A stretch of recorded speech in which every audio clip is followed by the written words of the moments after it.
Hey guys, Matt Hickey from Pitland Parlay here with Will Marotti. Will, thanks for Hey, joining. How Matt. you doing? I'm doing great. I got to tell you, I'm really excited about this. As I mentioned to you earlier, I've been wanting to get on Pit Lane Parlay for a long time. I've been watching job you and Mike have been doing and building the program, building the podcast, building your audience. So this is a real thrill to be with you tonight, and real honor. So thank We you. appreciate that. Thank you very much. We're gonna get to building because we're gonna talk about your team obviously here in a second. So we'll talk about building something as well with you. Where are you based right now? Are you in the Indianapolis area or whereabouts are you? I live in Connecticut, but everything that we do and will be doing will be in Indianapolis, and we're hoping to be able to say Speedway in particular. Yeah.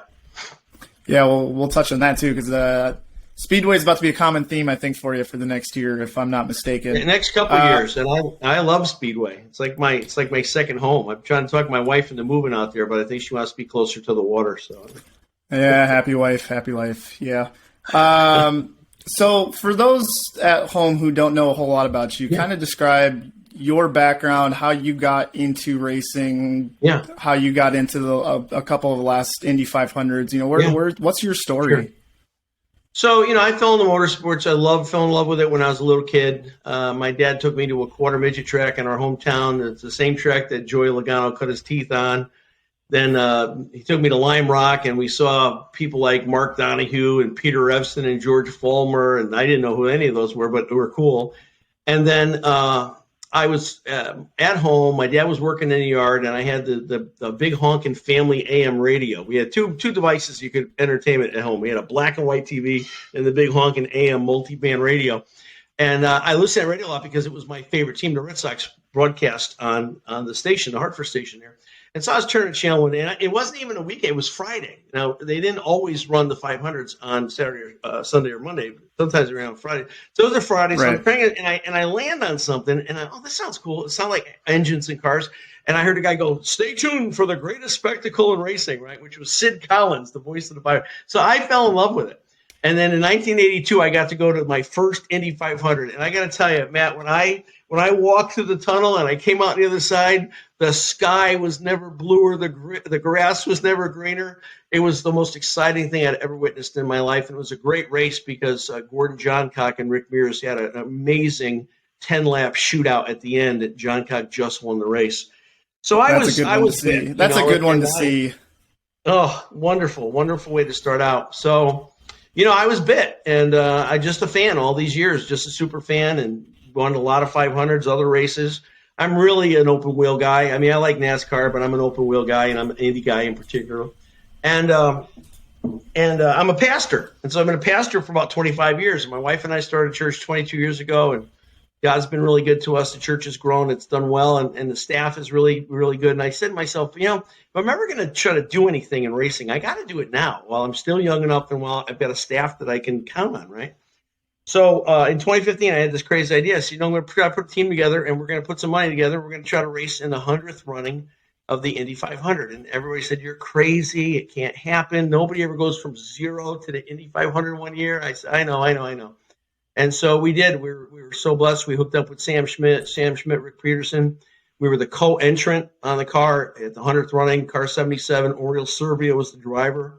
And we had a great race. It was 4 laps to go. We were in fourth place, but we were on the same fuel problem strategy everybody else was on. And we ended up blowing the pit stop. We ended up finishing 12th, but what an outing. So that kind of got things going, and it's been worse ever since. We came back in 17 with a sponsor. We did 4 races with Sam in 17 with Mikhail Aloshin, the Mad Russian, who we really like a lot. And Mikhail was doing great at Indy that year. We were in top 10 all day, and then with about 50 laps to go, Ed Carpenter came down and pinched him off, and Ed actually put a hole in Mikhail's side pod. We tried to tape it up, duct tape, whatever. It kind of compromised the aerodynamics a little bit, having a hole in the side pod. And then we missed 18 because we had a controversial sponsor. It was a sad story. We didn't really do much in 19, and then we got a great sponsor for 2020 that we brought to Vassar Sullivan and Santino Ferrucci. Of course, COVID kind of took the wind out of everybody's sails there. And, I was fortunate to go to that race with the CEO, myself, and 2,498 of our closest friends. But But it was still a great race, and Santino did great, and it's exciting. So we kind of stepped back and said, we got to do something different. I was having a conversation with Brian Herta, who Brian has been very kind to me over the years. We actually were going to try to run with Brian before we hooked up with Sam Schmidt back in 2016, and sponsorship things didn't work out for either one of us. And Brian said, he said, you guys, if you really got to get serious about this, you gotta get a stake in the game. We've been brokers up until now. We'd find sponsors, we'd bring them to teams, we'd kind of connect with the team, which is fun. It's great. He said, if you want to go to the next level, you're going to really have to get into ownership. So he said, you know what, we're gonna try. So just had the crazy ideas of what we could do, and we came up with this. I'm a historian. I love history. I searched back through the annals of Indianapolis Speedway history. I found out that there's never been a car named after Speedway, the home of the 500-mile race. And so I called some friends. I said, what do you think? They said, it's a great idea. I said, all right, let's put another twist on it. Let's do something different. I mean, crowdfunding has been done for time in memoriam in motorsports, right? People getting $100 for put your name on the car kind of a thing. But we want to do something different. So we checked out what would be the possibility of having stock options and actually having people invest and then turning that investment into an ownership stake in a car. And then another thing never done before, allowing them to have an equal percentage of the purse, whatever the car might generate. And so we started that, and that took a lot. That took us, oh man, that was so much more than we thought it was. But we finally got the portal open 3 weeks ago. $57,000 have been invested so far. I think we're going to hit our minimum of 100 and then our maximum of 250, which is about 10% of our overall budget. So, it's starting to take shape, and we're talking to some good partners and sponsors, and talked to a couple drivers. In fact, as we're taping this, another day I'll be going out to Indianapolis for 2 days of meetings, and one of those will include a driver meeting. And so, as I said, I hope we're able to take all these things together, put them together, tie a bow on it, and be able to announce it at PRI in December. So, all right. So that's all sounded very good. There's a couple things you touched on that were on my list to talk about. So let's start at number one. So you talked about Serbia, Aloshin, Ferrucci, and you did a couple other races with Aloshin as well. Looking back on the Indy 500 races that you've entered, is there one that stands out to you as your favorite so far? Well, it has to be the first one. Oriole qualified 10th in 2016. Sam had 3 cars, had all 3 cars in the top 10 with Hinch and with I'm drawing a blank now. I think 16 would have been Aloshin too, if I'm not mistaken. Aloshin, of course, it was Aloshin, Hinch, Aloshin, and Oriole all in the top 10. And it was our first experience, right? So like Sam was very, very generous. He actually did some stuff I didn't ask for in the contract. Like one of the things was I was out in the pits one day and my friend said, my business partner, Jim said, have you looked at the pit wall? I said, no. He said, you better go look at the pit wall. And I went out there and looked at the pit wall, and we had not agreed to this. I'd not even asked for it.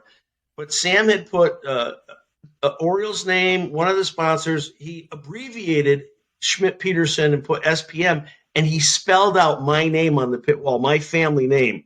I cried like a baby to see our family name across that pit wall right at almost the start-finish line. It was overwhelming. It was overwhelming. So, yeah, the 16 was just it was off the hook. It was just amazing. And standing on the grid that morning was with my family, friends from high school. I brought a bunch of folks out. My dad, my sister was there. It was it's still pretty amazing. Yeah. So 16. And for the 100th, too, to have your name on the pit wall for the 100th. And just to get to enter that race, that's got to be incredible. Yeah, it was wonderful. So the Spirit of Speedway, do you think that's the connotation of that and just the idea behind that? Do you think that's really going to resonate well with the Indianapolis crowd and fans of the Speedway? Well, it has with people in Speedway. I'll tell you that. We've had a couple of events. We had some banners made, some very large 10-foot by 10-foot banners with the theme and information.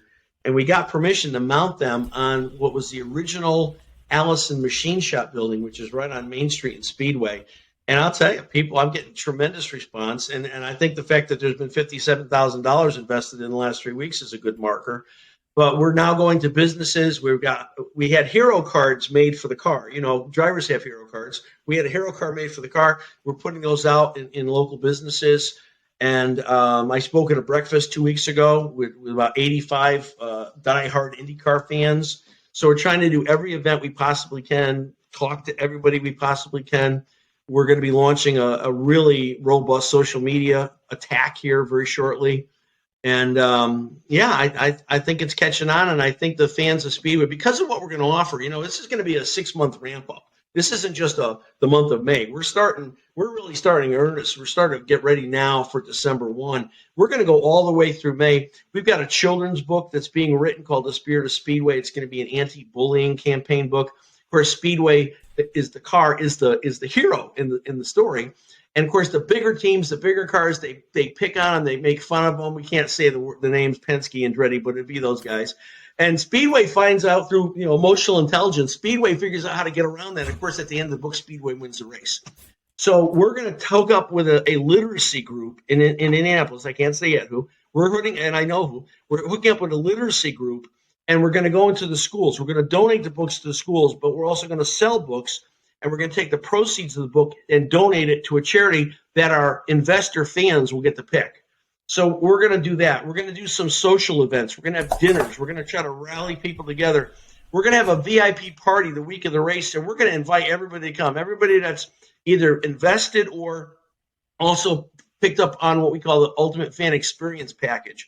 Investment isn't quite in your budget. We still want to get you on the team, so we have the Ultimate Fan Experience Package. So all those people are going to. We want to make this the people's car, because I've been a fan for so long, and on the other side of the fence looking in, and I've only been for a relatively short amount of time on the inside of the fence. I know what fans want. They want access, and I'll never forget it. If I'm going on, just stop me. But 2015, we were all at the race, me and about 6 of my buddies. And it was Saturday, right? So Saturday's kind of sleepy in the garage area. Not much going on, right? And all the garages are locked. There's nobody there. We found one of the Andretti doors just cracked open. I looked at my boys. I opened the door. I said, come on, guys. We went in. Nobody in the garage. We took pictures. Now, we didn't do anything. We didn't touch anything. We didn't steal anything. But we took pictures. And we felt like kings of the hill. We were in the amongst the Andretti Armada. We were there with our friends. I mean, it was fabulous. That's what fans want. Fans want access. And so that's what we want to give our fans. We want to give our fans access. We want them to be part of the team. We want to take them behind the stanchion on the other side. And I think it's going to be great. So to answer your question, that was a long way around the barn. To answer your question, so far, it's been very well accepted, and I think it's going to build. Right on. Maybe it was Rossi's garage and you gave him some good luck. Who knows? Well, actually, it was Carlos Munoz in 15. Marco was in there. Carlos Munoz was in there. Ryder Hunter Ray was in there. I forget the fourth car. It might have been Di Simone. I'm not sure who the fourth car was, but I know I've got pictures standing next to Carlos Munoz's car. And Carlos is a rock star. 6 500s. He's finished every lap and finished second twice. He's amazing. He's missed. I wish he was still racing at the Indy 500 for sure. I do too. Yeah. I reached out to him about a month and a half ago. He'd love to go back. But he's got a problem. A lot of people have no funding. Wow. And it's turned into that. If you don't have funding, you don't get a ride, unfortunately. So I guess I'll talk about that then first. So with the driver that you've talking to a couple drivers now, is it the expectation that the driver that comes into your seat would need funding? No. Okay. No, we're going to try to do it all on them. Now, if they do, thank God, we'll take the money. But no, because we're kind of late in the game as it is now anyway. And no, we'll certainly take whatever they bring, but we're not requiring of them. Okay. No. So you said currently you're at 57,000 raised, 250. Is it 150 or 250? That's your max. 100's our minimum. And that's only a protection for the investors and the team. If we don't reach the 100 minimum, then all that money goes back to the investors. We don't even have access to it. It goes into an accrual account that's controlled by the investment company. Silicon Prairie Valley is our investment company. And this is all spelled out on the website. It's very clear. There's financial statements reviewed. There's a investor's deck there. So all this information is public knowledge. It's very open. And the investors are protected. So once we reach 1,000, we're on our way to the next goal of 250, and we can start doing stuff with that money. Okay, and so you said 250 was 10% of your overall budget, 10% of budget, which would mean 2.5 million is the budget. So no, it'd be 1 point. I did say 10%. No, okay. So 250,000 is going to be about. Gosh, I can't believe I said that. I think it's like 5%. Our whole budget's is 1.2 million. Okay, that's because I was about to ask, because if it was 2.5 million, that to me would say that you guys are probably going to do something beyond the 500, because we've heard the 500. We're not right now. There's no expectation to do anything beyond the 500. Okay, yeah, because I was just going to clarify that, just because we've heard naturally over the years the Indy 500 program's about $1 million to $1.5 million. So I was just wondering if that extra $1 million was going to like a future race or something like that. Well, I will say this, and again, there's no plan for this, but we would love to be able to come back when the NASCAR boys are there and run the road course race. Oh. I think, with a good showing, it may open other doors, for some additional funding. Okay. And you can do the road course race for a lot less than you can do the 500. So. Okay. So I think you'll find a lot of people are not rooting against you guys. I do think, however, though, going into a situation like this, especially with how you look at the IndyCar and the health of the series right now, we could be looking at an Indy 500 with 37 to 40 entries showing up for qualifying weekend. Yeah. It's never good to be doom and gloom or think about the negatives, but what's the situation going to be like if the entry is bumped from the Indy 500? Well, it's happened before, right? There's no guarantees for the investors or for the sponsors. Everybody knows that that's a possibility. I mean, more recently, when you only had 33 cars or 32 cars, I think 37, 38 is the number for sure. We will definitely have a technical alliance with a team. We're not going to try to do this on our own. And I think we'll make it. And I think with the driver that I think we're going to have, I'm pretty sure we're going to make it. Yeah. And another question, not to hit too hard at you, but when the announcement came out about the crowdfunding and this idea of the Spirit of Speedway entry for a team that has been an associate team for a couple of years, there's obviously the occasional internet skepticism behind the entry or whatnot. So what would you say is going to be different about the 2022 effort with kind of this crowdfunding idea that to you gives you confidence and would maybe put some of those doubters kind of, in the rear view mirror per se? Listen, I've been a pastor for 25 years. I've had my share of critics in my life. Trust me. I would just say this. In 2016, I was told it was impossible to mount any kind of an entry into the 100th running of the Indy 500. And we beat the odds. We did it. Sam had a number. This is what we had to raise. We went beyond that number. We raised more than what the number was. And I'm just going to say that we've done it. We've done it before. We're praying a lot. I mean, this is a huge mountain. No question about it. This is a gigantic mountain to climb. I feel confident we can do it. I mean, like I said, I think a lot of people will be rooting for you guys, me included, because, I think anytime you get a fresh perspective from an owner coming into IndyCar, we've been very fortunate the last 5 or so years because there was a time there where we were losing owners and not replacing them. So I'm rooting for you guys. I think it's going to be awesome. So I'll include in the bio here all the information about where to find the information and the financials that you were talking about as well. How did you guys come to the conclusion of crowdfunding? So obviously, I don't know how long this has been in the works. There was the pandemic last year, which has been obviously tough on a lot of people in different areas. Yeah. It sounds like you guys are having pretty good success. So 57,000, and you guys have been doing this for 3 months. Three months. The portal's been open. I came up with this idea. Don't laugh now. I came up with this idea in April. Okay. And for about a month, until the 500, we just kind of floated. I talked to a lot of people. I said, what do you think? Is it possible? And we got enough positive response that we felt, it was okay. What I didn't plan on was having to hire the legal and accounting force that we had to hire to get this thing operating. because this is a fully SEC regulated crowd fund. It's much different. We're not just taking, $100, put your name in a card, we keep the money. No, this is a much different animal. And it took us a lot longer to get it up and running than I wanted to. About 2 months longer. And that was because of my inexperience. I didn't know what I was talking about, right? So I'll just say that for the record.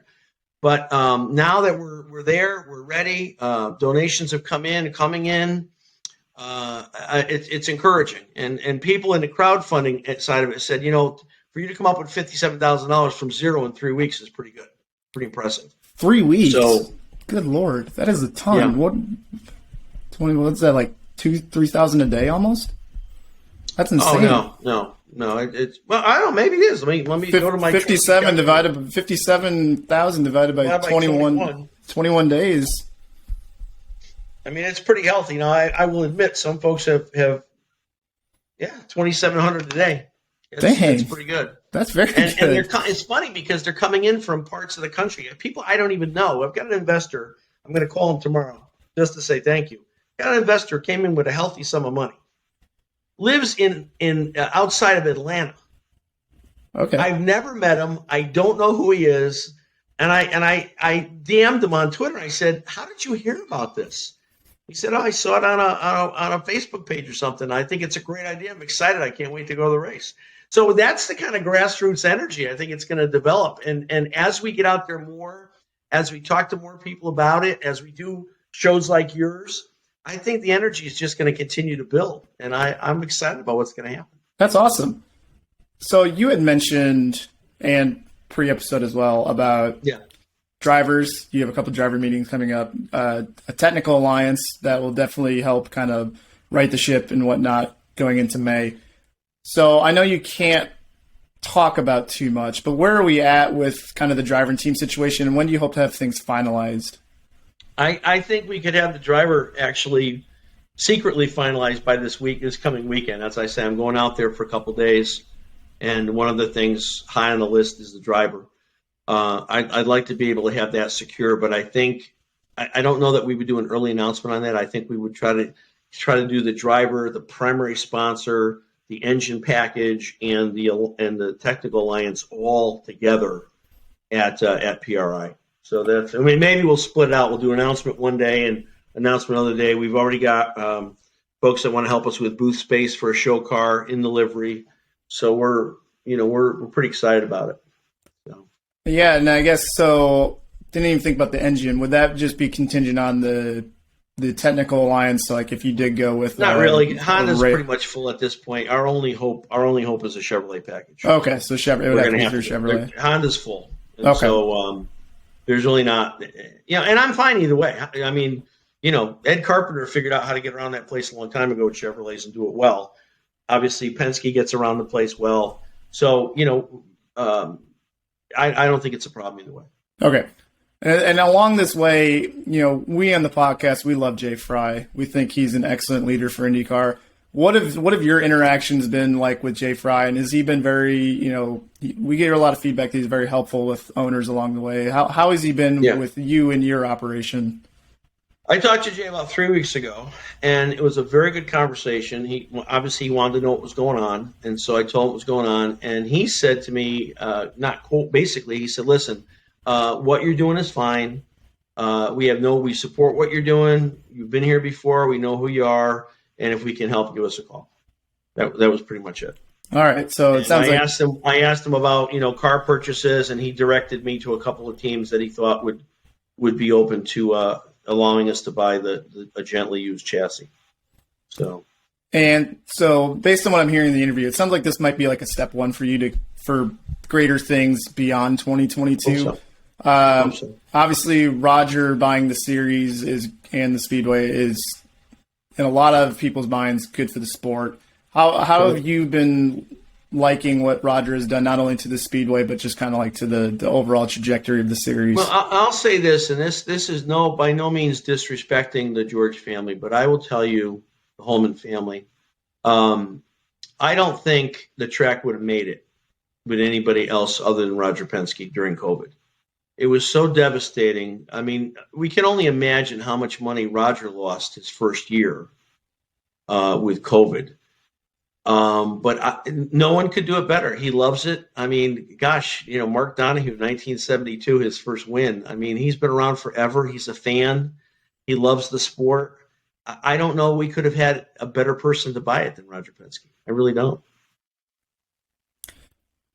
All right. Got one more question. We're going to take it up to a little more lighthearted, fun racing question. Okay. Thanks for answering all the questions here. We appreciate your time. No, thank you for yeah. You've referenced some legendary names already, Mark Donohue being the most recent. So let's say you could go back in time and enter a car into any of the Indy 500s. Who would you pick? It could be dead, alive, legend, rookie, whoever. Who would you have entered in your one and only entry in the Indy 500? Wow, that's a great question. Probably Parnelli Jones. Really? Yeah. I think Parnelli was one of the best all-around drivers ever. I mean, he almost won the thing in a turbine car, other than his prior win. I think Parnelli, I'm probably offending a lot of people by saying that, but I just think Parnelli is, I think Parnelli is one of the all-time greats, and I would love to have him turning the wheel in that thing. I was sitting at a bar once, and Peacock, for some reason, was on the TV, even though it's a streaming service. And they had this 30-minute documentary about Parnelli Jones going, and I was 3-4 beers deep. But I was sitting there just, like, mesmerized at, like, all the footage and all the people that were speaking about how great he was. And I don't think – it's not a common answer, we'll say, but I think that's one that people – could appreciate, because that's a guy that definitely knew what he was doing and was a legend of the Speedway. I mean, there's so many great names that, Elio. I mean, how could you get better, right? Dario Franchitti. I mean, there's just so many legendary people in the sport. AJ Foyt, Mario, and you could go on and on. But I just think, for consistency's sake and the fact that he really performed well in a variety of disciplines, I think Parnelli's a tough guy to beat. So. For sure. That's all I had. Anything else for the fans at home? We'll share, like I said, we'll share all your info on our social medias. Anything else? I love saying it. spiritofspeedway.com. Just go there. The investment side, all the information. There's 2 buttons. You can click for ownership or click for the ultimate fan experience. And we've got a special now to Thanksgiving for that at $249. And maybe there'll be a Black Friday special. I don't know. We'll see. But no, it's really great, Matt. Thank you so much for this opportunity to help get the word out for us. And like I said, I've been watching you and Mike for a long time. This is really a thrill to be with you. And thanks a bunch. And I hope we'll see you in May in Indianapolis. Yeah, for sure. Thanks for your time, man. Thank you.